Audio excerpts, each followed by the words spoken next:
Bom dia, boa tarde, boa noite, professora. Eu sou Priscila Torres Paim, do curso de Edificações 2, e vou apresentar o seminário de escravidão na Idade Moderna. Começando aqui, é importante falar um pouco do conceito de escravidão. Em alguns dicionários, a gente pode encontrar uma definição parecida com essa que está aí. O sistema social e econômico fundado na escravização de pessoas e exploração do trabalho escravo. Uma pessoa que estava na condição de ser escravizada, ela pertencia a alguém, ao seu senhor, ela se tornava uma mercadoria, ela não tinha liberdade e ela tinha que exercer um trabalho forçado. Importante a gente frisar também que essa prática é antiga e presente em civilizações como a egípcia, a grega e a romana, e na antiguidade era vista como algo natural presente na sociedade. Agora, como a escravidão começou no Brasil? A escravidão no Brasil ela é decorrente da chegada dos portugueses no nosso território. Portugal já utilizava a mão de obra escrava desde o século XV e aqui eles começam a introduzir a escravidão com a escravidão indígena ao invadir o território, como a gente vai ver mais aprofundado nos próximos slides. E depois é introduzida a escravidão de africanos devido a fatores lucrativos e de resistência indígena. Então, falando um pouco de escravidão indígena, as primeiras experiências entre os povos originários e portugueses, eles vão ser descritos principalmente pelos portugueses, tendo como exemplo a Carta de Peruvá de Caminha, que foi um dos primeiros registros de literatura aqui em território brasileiro. À primeira vista, eles tiveram uma relação de escambo, de troca e de pacificidade. Logo depois, já os portugueses mostrando as caras de que eles queriam a força do trabalho e expropriar a terra que era dos índios. Isso, primeiramente, ganhando a confiança por eles mostrarem as quinquilharias, aqueles que não eram importantes para os europeus, mas que era algo de novidade para os índios, e logo depois a força de trabalho escravo, né? E também é importante aí botar uma relação entre os índios tupi, que eram considerados pelos europeus mais mansos, e os índios tapuia, que eram considerados mais resistentes ao trabalho escravo. E também algumas relações da escravidão indígena e algumas características. Vamos citar aqui aldeias reais, que eram formas de os colonos e os jesuítas esses que eram padres que vieram aqui na América com a missão de catequizar os índios, de botar os dogmas cristãos neles, de realmente forçar. Então, as aldeias reais eram formas de que o índio conseguisse trabalhar e ser catequizado ao mesmo tempo. As guerras justas, que também eram uma forma dos colonos fazerem com que tivesse uma razão para que eles pudessem escravizar os índios. Os resgates já eram uma questão mais de um outro fator da cultura indígena que naquela época era a antropofagia. A antropofagia era o costume de se alimentar dos seus prisioneiros e os resgates funcionavam com que os colonos pegavam essas pessoas que iam ser mortas, né, naquele lugar e oferecer a ele a forma de um trabalho escravo ao invés de ser morta, né, um resgate muito bom, né, ao invés de morrer você vai ser escravizado agora. E as reduções que eram propriamente das missões aqui dos jesuítas. As expedições de apresamento, que principalmente foram feitas por bandeirantes que iam caçar a mão de obra de indígenas, e a escravidão voluntária, que muitas vezes era feita para não deixar que seus parentes ou para não morrer de fome, e eles se voluntariavam, assim, não voluntariavam por escolha, mas para não morrer mesmo, eles voluntariavam. E a escravidão também de índios vagabundos, que era realmente um preconceito, que eles botavam um preceito para que eles fossem escravizados, um porquê, sendo que não tinha motivo. É importante frisar também que a escravidão indígena ela foi paralela à escravidão africana e ela foi linear. Mesmo que ao longo os indígenas eles foram muito exterminados nas áreas de colonização devido a doenças que chegaram. Então, muitos indígenas morreram devido a tanto o trabalho escravo quanto a doenças que chegavam da Europa e exterminaram boa parte da população indígena. É importante citar também que a resistência indígena à escravidão ela decorre de fatores como a produção jesuíta aos indígenas, que os jesuítas, apesar de estarem ali para buscar catequizar, eles também eram um pouco assim, ao longo eles foram um pouco contra a escravização logo depois. E a gente vai ver que eles vão colaborar para apoiar a escravidão de africanos em detrimento da indígena. É importante falar também da fuga de índios, que era mais fácil para eles fugir do que a gente vai ver aqui os africanos, porque eles já estavam em seu território, então eles já tinham mais conhecimento da terra. E agora a gente vai começar a falar um pouco de escravidão africana e das pessoas da África, e a gente pode aqui falar que um dos principais fatores para que a escravidão africana fosse mais posto em alta era que o tráfico de escravos era muito lucrativo. Então agora, escravidão africana. A escravidão em continente africana era decorrente principalmente de prisioneiros de guerra e também poderia ser decorrente de escravidão por dívida e do tráfico transatlântico em mercados ali no Mediterrâneo e Oriente. E é importante citar que normalmente eram escravos vindos do interior para o litoral para que alguns escravos tivessem como a principal atividade econômica era o apresamento dessas pessoas para serem escravizadas, para serem vendidos, porque eles tinham um interesse em produtos europeus que eram trocados, como tecido, trigo, sal, cavalos, armas de fogo, para que eles tivessem uma superioridade militar. Então, como eles vinham de uma origem diversa, não era algo que eles não eram da mesma tribo, então eram principalmente esses prisioneiros de guerra, que tinham uma escravidão, eles tinham uma dívida, eles eram escravos e eles eram vendidos. Então eles vinham do interior, e aí é importante citar esse negro da Guiné, que era realmente um preconceito que inserido até hoje, que como eles não sabiam de onde eram todos esses, como alguma boa parte vinha dessa região da Guiné, então eles não sabiam, eles chamavam que era negro da Guiné, nem perguntavam de onde eles eram, mas eram os negros da Guiné. E é importante citar que esse vinho de origem diversa era uma estratégia dos proprietários mesmo, para que eles não se juntassem em rebelião. Agora falar um pouco, e eles eram capturados, eram vendidos já em continente africano, e como era o transporte para aqui para o Brasil? O transporte, ele vinha em navio negreiro, ele tinha uma duração de mais ou menos 1 a 6 meses, a depender, e é importante citar principalmente a precariedade na viagem. A viagem era muito precária, com um ambiente com alta insalubridade, com odores, índices de violência sexual, de doenças e muita mortalidade. Aqui no Brasil, o comércio, ele começava o desembarque dos portos e o deslocamento para áreas mais rentáveis, onde eles eram vendidos por maiores valores, e eles podiam ser feitos em negociações diretas e leilões. E é importante ver como esses escravos eram tratados como mercadoria.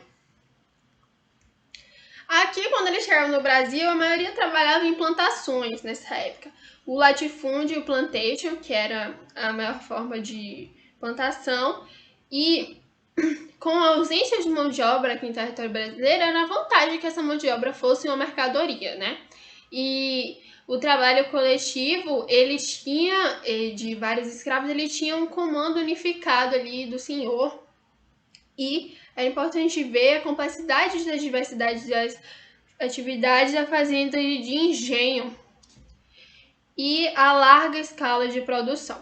Outras questões sobre, a gente pode citar a diferença entre escravidão urbana e rural, que a escravidão urbana talvez tivesse mais a ver com casas e escravos que eram mais no trabalho doméstico, e a rural que era mais ligada à produção de açúcar, logo depois de café. E a diferença entre escravos de ganho e de gabuleira, que ficavam ali para vender as escravos de tabuleiro, que ficavam ali para vender os seus quitutes e tinham um valor determinado com o seu senhor.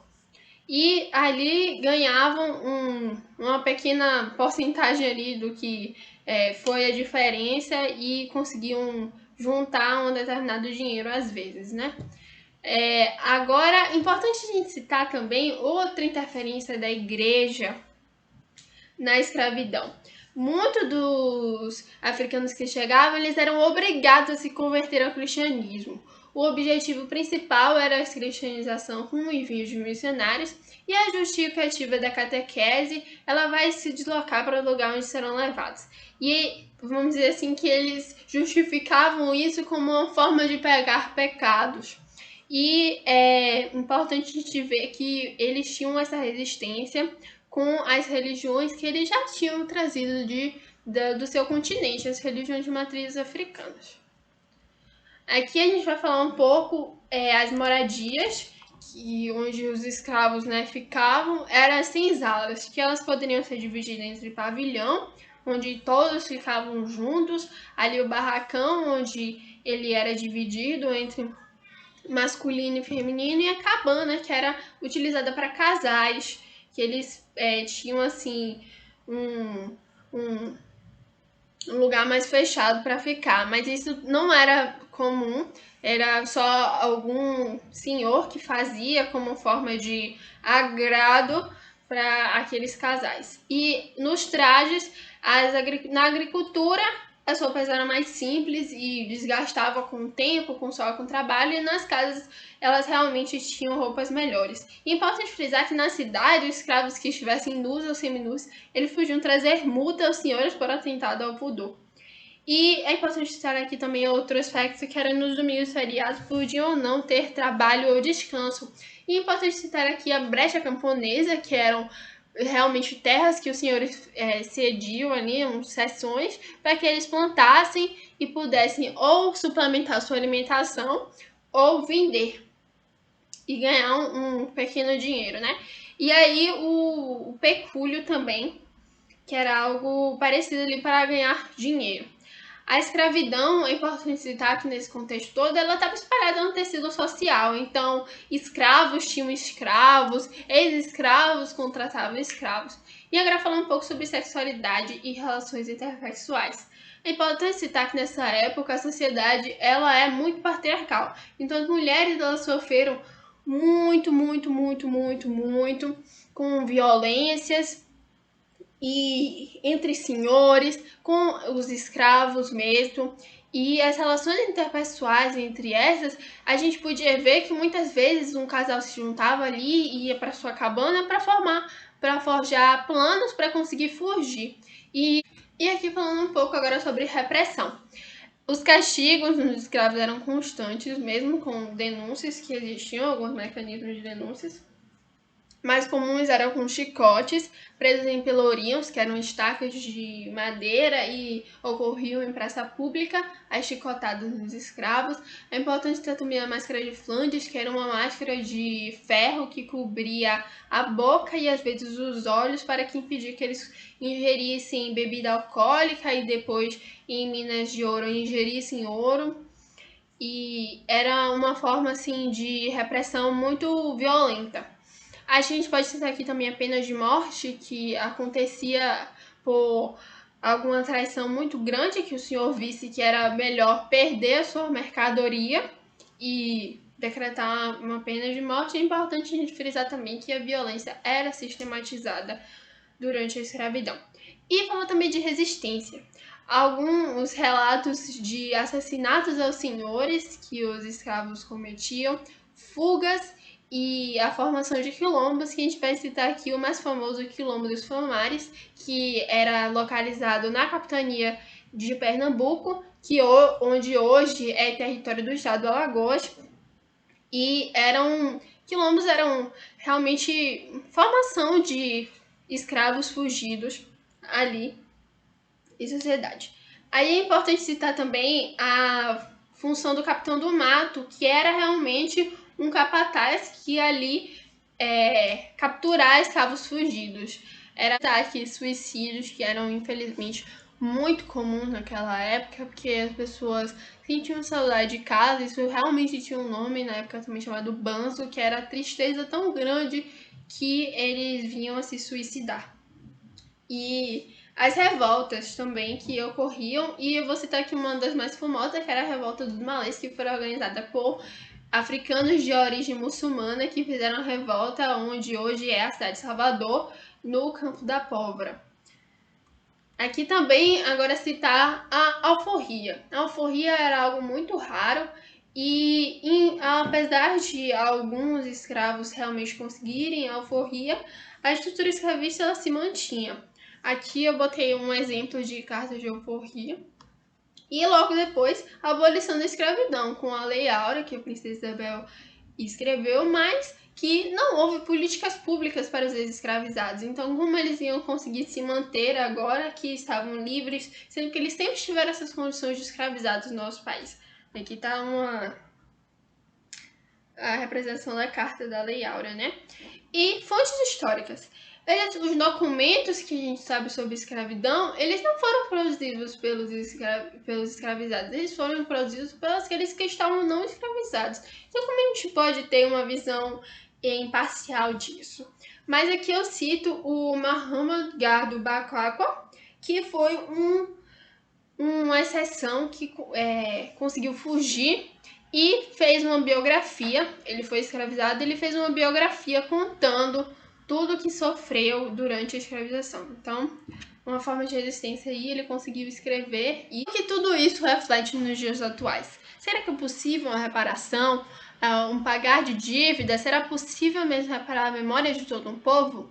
É possível de ver hoje na nossa sociedade o racismo e a xenofobia, a hierarquia, um trabalho manual intelectual, habilidades que muitas pessoas designam específicas para pretos e pretas, como racismo horrível, a sexualização da mulher preta, do homem preto. É importante citar aqui o movimento do Black Lives Matter, que aconteceu no passado, contra a ação da polícia preconceituosa em jovens negros. É importante a gente falar que muitas vezes um povo afrodescendente está sem políticas públicas no Congresso, é uma voz no Congresso Nacional calada.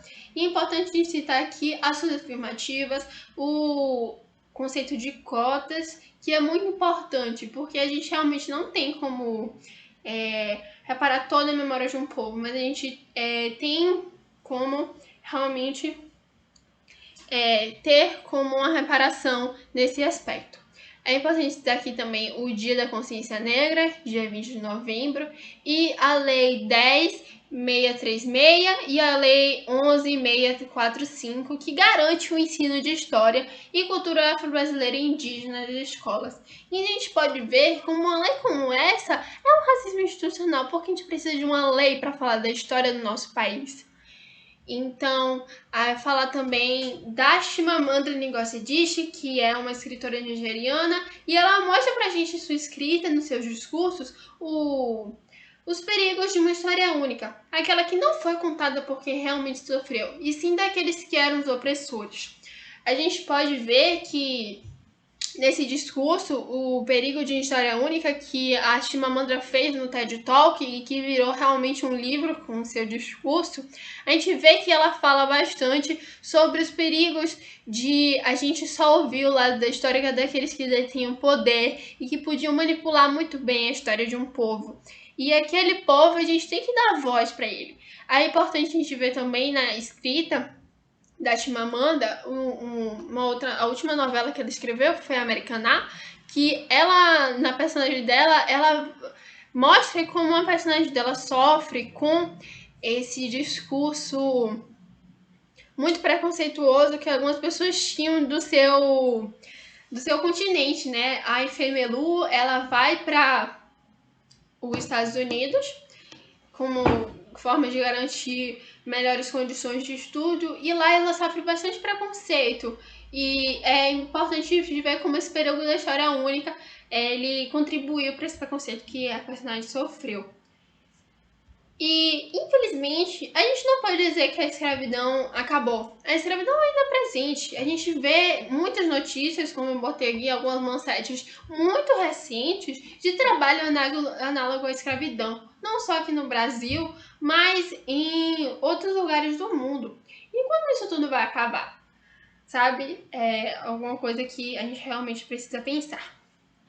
Então, aqui estão algumas referências de fora, além do que estava na plataforma que eu utilizei para tirar imagens e para tirar coisas recentes aqui.